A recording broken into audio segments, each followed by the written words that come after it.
Welcome back to the channel. In today's video we're looking at continuing that camouflage pattern on the T72 Iraqi tank build, and this is the technique of painting the models without actually brush painting for the base camouflage pattern, which is doing a two-tone. We're doing the green and yellow pattern like you'd see on the Hussein's Republican Guard box set, so that 80s early 90s camouflage pattern.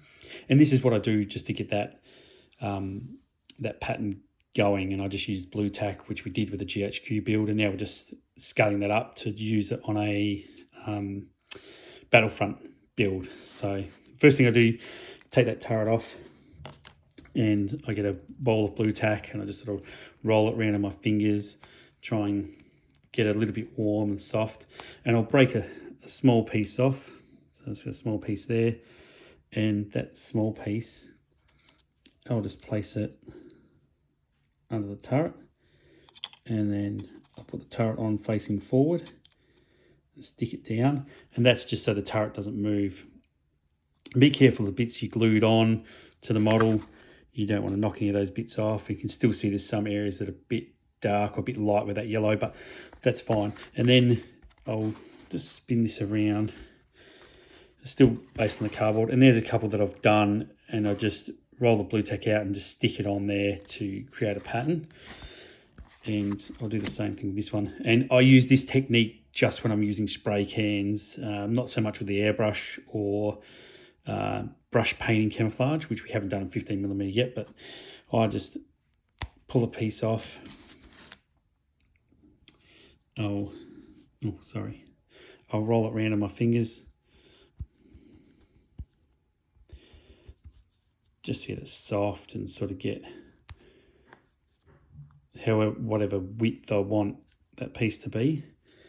And then on the tank and that's still, but they're still based to the cardboard, and then I just place it on there and I just gently push it down. If I want to get it into a little area like here, I'll just use some tweezers or something just to push it in a bit, and I'm not sticking it down really hard, it's fairly soft. And then I'll just put that onto the model like that. And then remember, anything you cover will be that desert yellow color. So the areas covered, obviously, yeah, end up that desert yellow.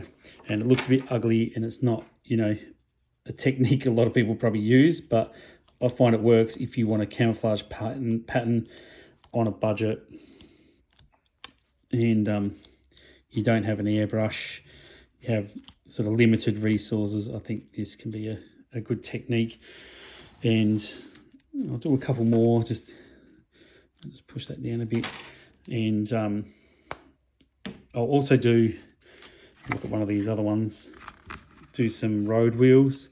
So I've just stuck some in the road wheels, so we get a camouflage pattern through the suspension system and the road wheels as well.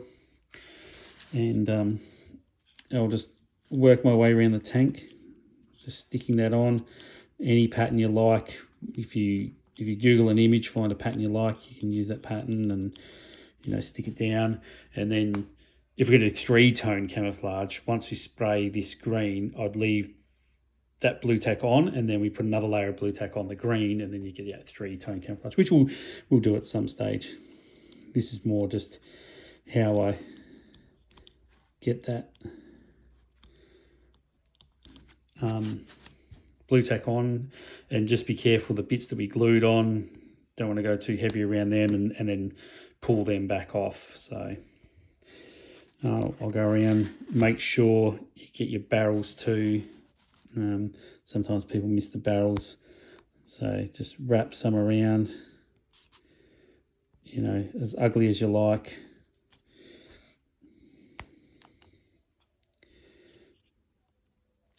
And that'll help create that camouflage pattern through the barrel as well.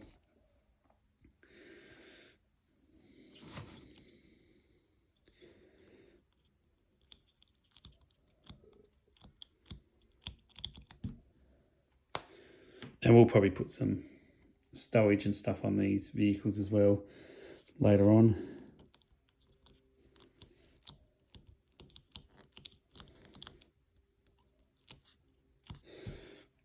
And for the road wheels, just have a look here. You can see the road wheels there. I'll just put a big blob on a road wheel, and I'll pick a couple more and do the same thing.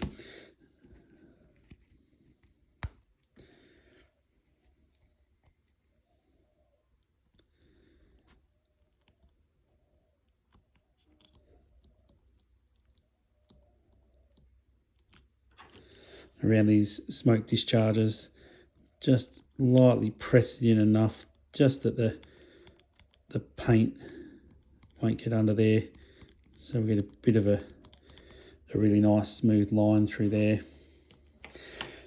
And I'll just continue on with that and do it off camera, but eventually get to the stage where you're happy with the camouflage pattern.